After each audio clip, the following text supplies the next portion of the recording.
Welcome back to Audiobook Quiver, where we bring you, insightful summaries and reviews of books that spark curiosity and ignite your imagination. Sounds fun. Yeah. And today we're taking you back in time a little bit, back to 1958, to the heart of the Cold War, to explore a book that offers a really unique window, I think, into the anxieties and fears of that era. Okay.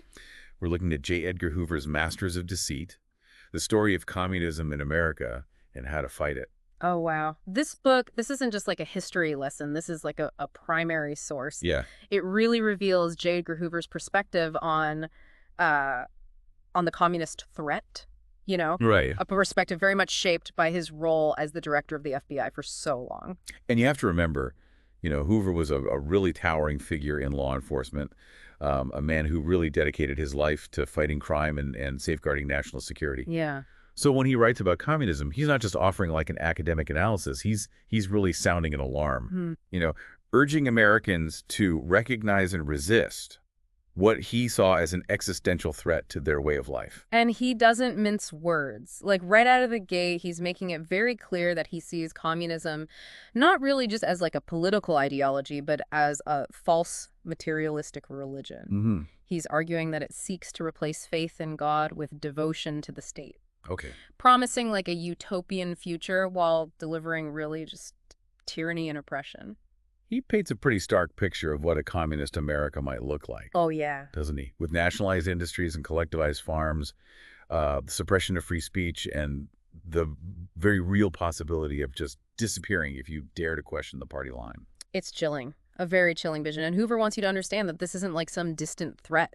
It's a danger lurking right here in America in the form of the Communist Party of the United States, or CPUSA. He seems particularly concerned about the CPUSA's ties to Moscow, Oh, suggesting they're not just like a homegrown political movement, but puppets controlled by the Soviet Union. exactly. He goes to a lot of trouble to highlight the influence of the Comintern, which was essentially an organization created by the Soviet Union to spread communist revolution around the world. Right.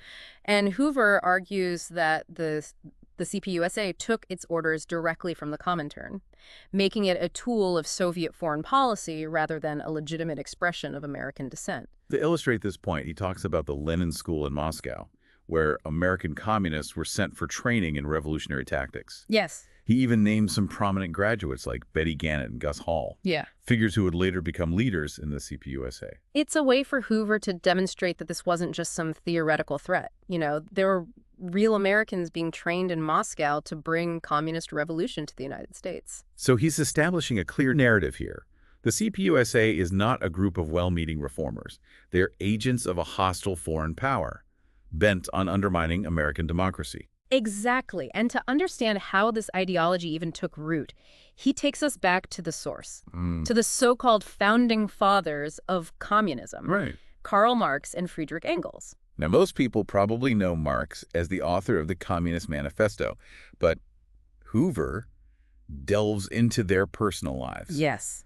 highlighting what he sees as hypocrisy and contradictions in their behavior. For instance, he points out that Marx, the champion of the proletariat, was himself heavily reliant on financial support from Engels, who came from a wealthy capitalist family. He even details Marx's struggles with poverty and family life, contrasting it with his grand pronouncements about social justice and equality. It's a classic tactic, isn't it? Yeah. Discredit the messenger, to cast doubt on the message. He's essentially saying, look at these guys, they don't even live up to their own ideals. How can you possibly take their ideas seriously? You're picking up what he's putting down. He's trying to dismantle the intellectual and moral authority of Marx and Engels, suggesting that their ideas are not just wrong, but tainted by personal failings. But he doesn't stop there. He traces the evolution of communist thought from Marx and Engels to Lenin's rise in Russia, showing how these abstract ideas translated into a real-world revolution. Exactly. He walks us through Lenin's years in exile, his dedicated wife Nadezhda fiercely protecting him, and the strategic rise of the Bolsheviks culminating in the dramatic October Revolution. And I bet he doesn't portray this revolution as a glorious triumph of the working class. You know Hoover. He focuses on the violence, the suppression of dissent, and the brutal implementation of the dictatorship of the proletariat, where the Communist Party sees total control, crushing any opposition. It's a stark warning, isn't it? He's essentially saying, this is what happens when communists come to power. They create a totalitarian state where individual freedom is extinguished. Precisely. But he also highlights Lenin's pragmatic side, pointing to the new economic policy, or NEP, as evidence that even Lenin had to compromise on his communist ideals to save the failing Soviet economy. This is important because Hoover uses it to argue that even the founder of the Soviet Union recognized the inherent flaws of pure communist economics. Exactly. He's trying to show that communism is not just morally bankrupt, it's economically unsustainable. Right. And of course, he doesn't end with Lenin. Next comes Stalin, a figure synonymous with totalitarian rule. Yes, and Hoover charts Stalin's rise and fall with a focus on his ruthless consolidation of power. Right. He describes his transformation from an unknown figure to a dictator who shaped the Soviet state with terror and oppression. He highlights the forced collectivization of agriculture, the elimination of the kulaks, and the horrific human cost of those policies.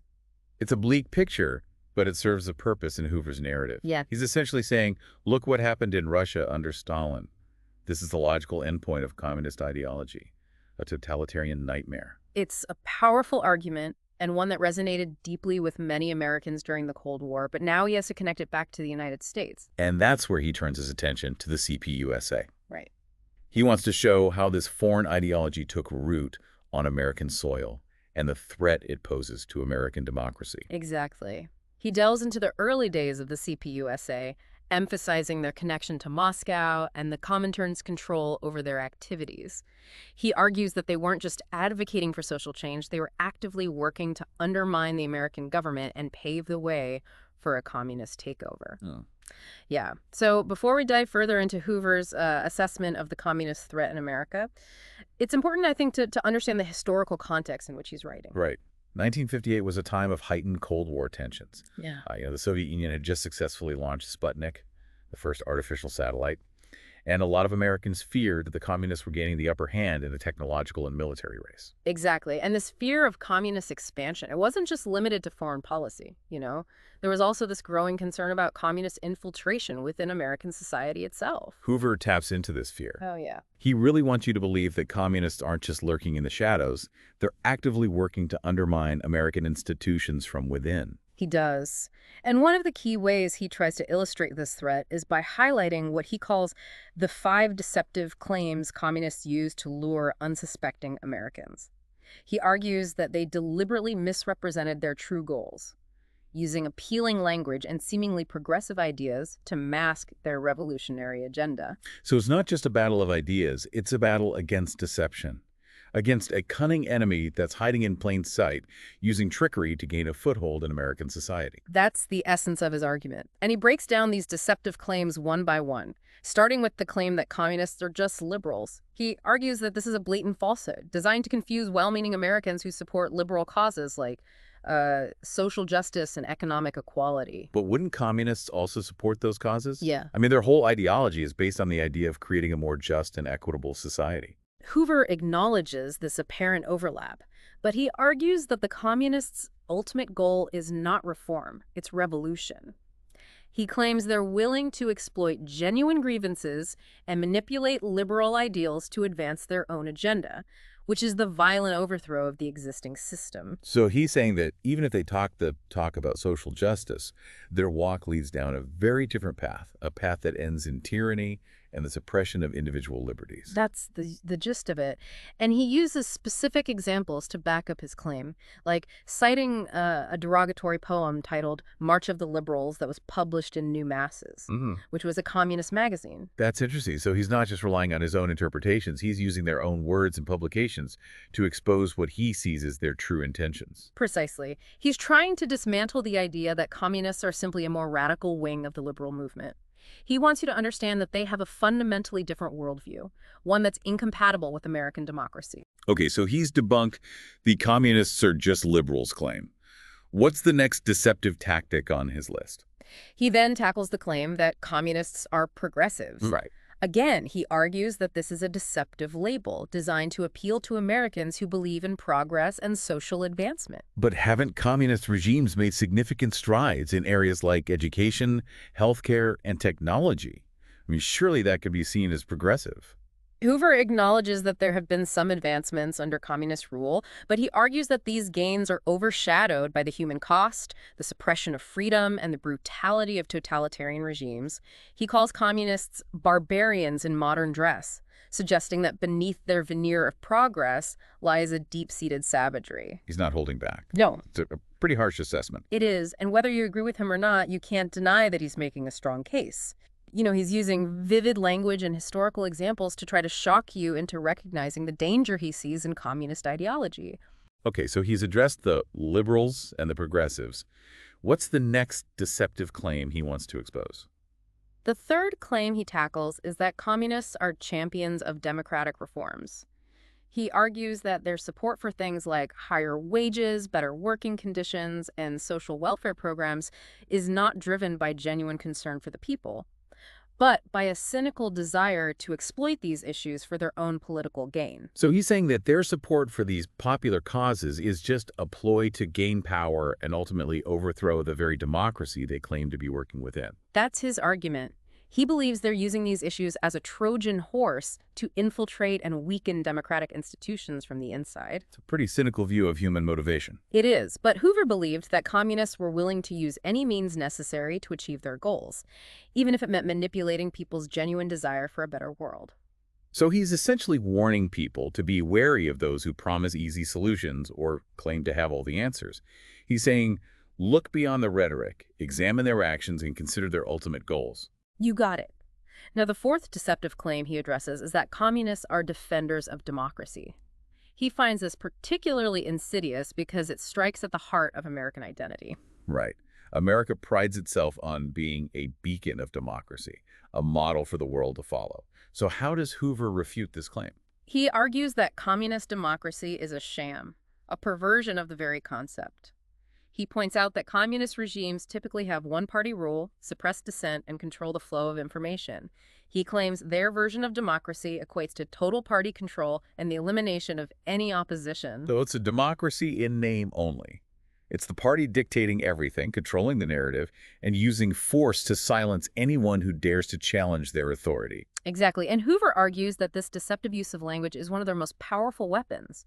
They use the words of freedom to mask their true intentions, which is to create a totalitarian state where individual liberty is extinguished. It's chilling to think about, the idea that the very language of freedom can be twisted and manipulated to serve the ends of tyranny. It's a point that Hoover drives home repeatedly throughout the book.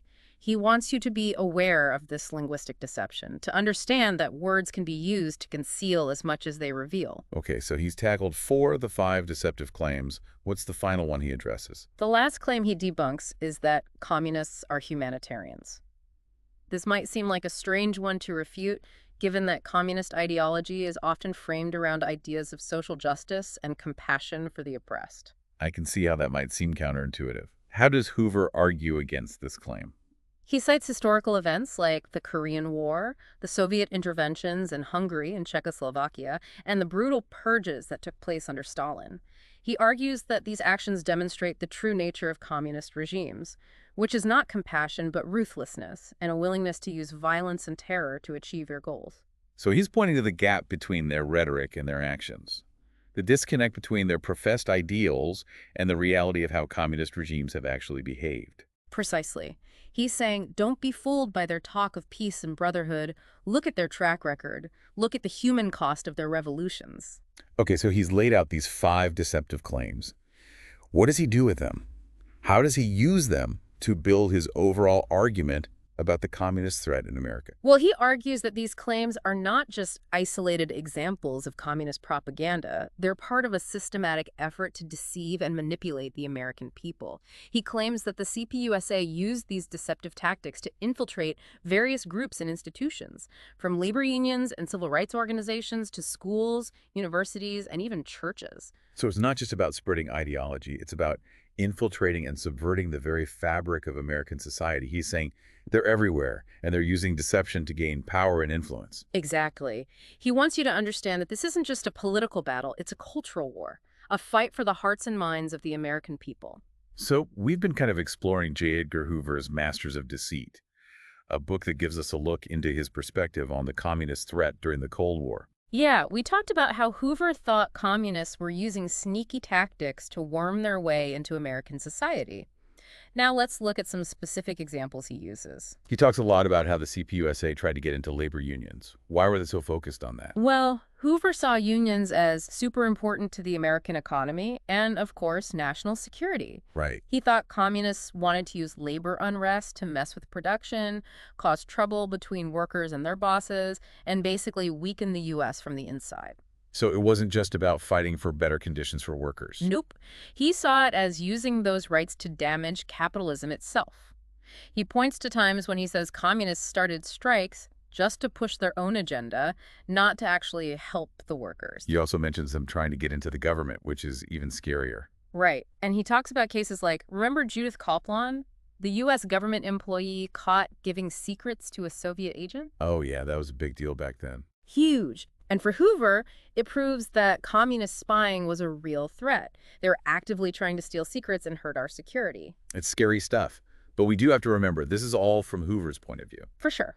Times were different, and his opinions were definitely shaped by the political climate. So maybe take it with a grain of salt. Exactly. Important to see it in context and look for other perspectives on those events. Hoover also goes into a lot of detail about how the CPUSA supposedly recruited and brainwashed people. What do they do? Well, he says they use these front groups, like organizations that looked like normal groups for social causes, but were actually run by the party. So hiding in plain sight, getting people involved who wouldn't normally support communism. You got it. He also talks about their propaganda, spreading communist books, having study sessions, even sending promising members to Moscow for special training in their ideology. Wow.